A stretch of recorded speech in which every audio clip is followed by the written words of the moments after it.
out of fear that the Civil Rights Act, giving full citizenship to African Americans, would be deemed unconstitutional, Congress passed the 14th Amendment. All persons born or naturalized in the United States and subject to the jurisdiction thereof are citizens of the United States and of the state wherein they reside. No state shall make or enforce any law which shall abridge the privileges or immunities of citizens of the United States, nor shall deprive any person of life, liberty, or property without due process of law. With tensions high, radical Republicans in the House sought to reduce President Johnson's authority. Congress implemented the Tenure of Office Act, stating any official could only be removed from office with the consent of Congress. Soon after, Johnson suspended Edwin E. Stanton to appoint Ulysses S. Grant. The radical Republicans passed the Tenure of Office Act for the sole reason to protect the Republicans who supported congressional reconstruction in office. The Republicans hated Johnson and wanted him and his plans for restoration out. They had been dreaming of his impeachment since the day he ignored Lincoln's Reconstruction Acts. Monday, February 24th, the House of Representatives and the Senate convened to impeach Johnson for breaking the Tenure of Office Act and going against the Second Amendment of the Constitution. However, the Senate was afraid of Johnson's successor, Benjamin Wade, and his extremely radical policies. The impeachment did not pass by one vote. Andrew Johnson remained president, but had little power over the Reconstruction. Congressman Thaddeus Stevens, a radical Republican, was one of the most critical voices against Andrew Johnson.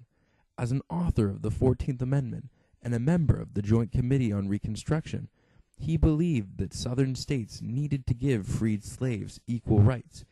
He greatly supported the impeachment of Johnson, believing Johnson's policies were much too mild and forgiving. Stephen proposed to take land from former Confederates and give it to blacks and Northerners, but it failed to pass. A true believer in black emancipation, Stevens even wanted to be buried in an all-black cemetery. After the impeachment trial, Johnson had no possibility of re-election. He was forced to move aside for two new candidates. As a former leader of the victorious Union Army of the Civil War, Ulysses S. Grant was an easy candidate for the Republicans. Although lacking in political experience, Grant was a war hero that all Republicans looked up to. But for the Democrats, it was much more difficult. They finally decided on Horatio Seymour, a farmer who originally did not want to take office. Grant won the electoral and popular votes and took office March 4th of 1869.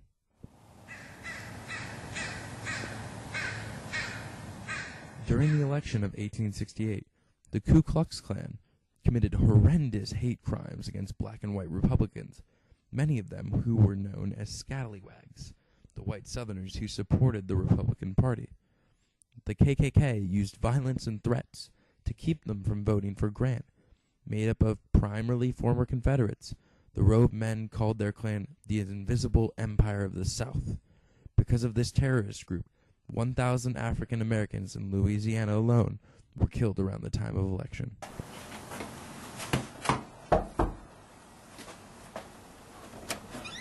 White supremacy. Trick or treat? Happy Halloween, you guys! I love your ghost costumes. They're so cute. Have some candy. Have a nice evening. Goddamn black people. Throughout 1869, a series of drafts and amendments and resolutions favoring equal suffrage fell before the eyes of Congress. In particular, the Republican Party remained divided.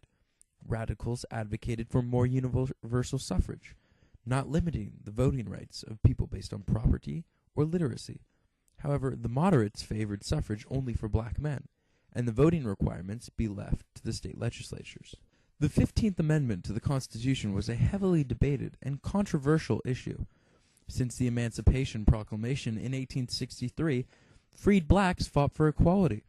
By the Reconstruction Acts, the election of 1868 included many black man votes for the South, but more than half of the states in the country prevented black voting. The right of citizens of the United States of America to vote shall not be denied or abridged by the United States or by any state on account of race, color, or previous condition of servitude.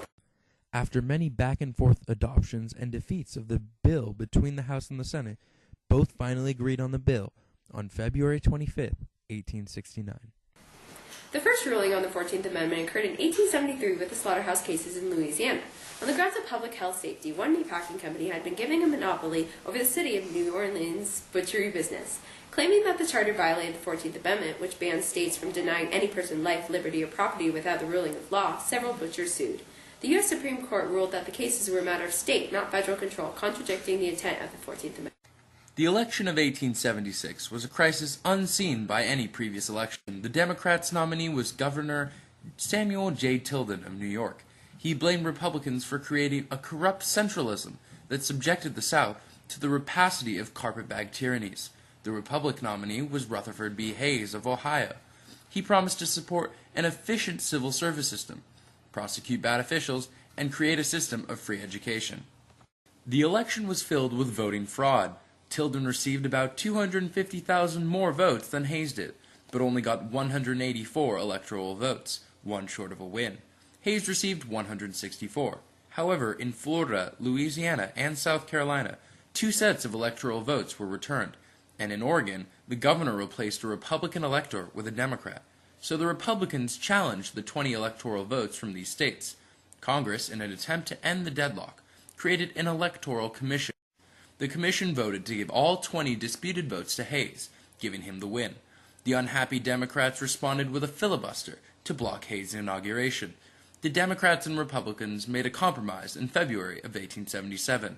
The Democrats agreed to let Hayes be the president if he gave more money to the South for improvements, appointed a Southerner to his cabinet, and did not interfere in the South. The Mobilier scandal stemmed from the corruption involved in railroad expansion. In return for political favors, a group of prominent Republicans in the Grant administration, notably Vice President Schuyler Colfax, received stock in the fake Credit Mobilier construction company created by the Union Pacific Railroad Company.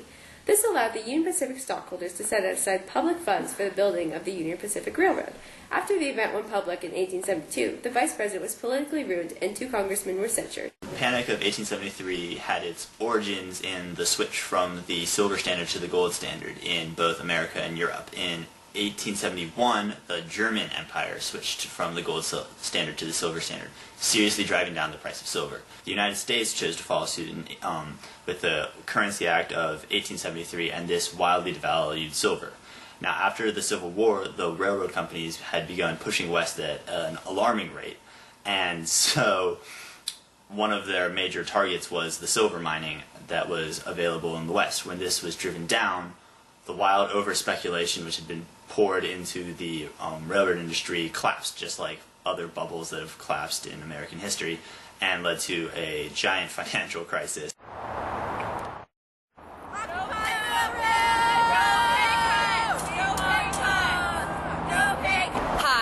With a railroad worker in West Virginia. He's been protesting here for weeks, and we're here to find out what it's all about. What led you guys to strike? They decreased our wages by 10% at the beginning of the year and another 10% in June. We're just trying to support our families, and every penny counts in these tough times. And then when they announced that they would have more eastbound trains without hiring more crew, we just had to speak up. If not now, when? No workers are happy in these times, and yes, I'm thankful to have a job, but these pay cuts are killing my family. The railroad strike has spread across the country now, and many railroads are declaring bankruptcy. The strike has turned violent in many places, such as Maryland. Here I am with a Maryland railroad strike worker. Describe the strike in your city. Well, we stopped all the freight and passenger traffic because tons of people joined in and blocked the railroads. The governor sent some National Guard troops to put us down, but Baltimore citizens joined in and attacked them, and violence broke out. There was tons of street violence. It wasn't pretty. This is one of the worst outbreaks of class violence in American history, and Hayes plans to end it by setting in federal troops. The Reconstruction from 1865 to 1877 marked a time in American history of stagnant political and social development in the South. Although there were many attempts to equalize life for the black Americans, all developments ultimately failed and continued segregation, racism, and white supremacy. Because of the failure of the Reconstruction, the South today remains in a frozen state of disability, best known for high smoking rates, low test scores, and tons of fat people.